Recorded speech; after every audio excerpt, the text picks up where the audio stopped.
আসসালামু আলাইকুম আমার প্রাণপ্রিয় ফ্রেজার ভাই বন্ধুরা, আসলাম শ্রীমঙ্গল চিড়িয়াখানা দেখার জন্য।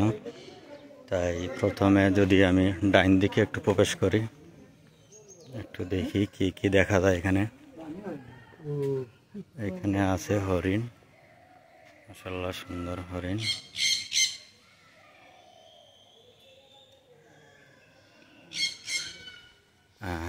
এদিকে আছে, এটা কি পাখি বলে, উট পাখি মনে হয় বলে,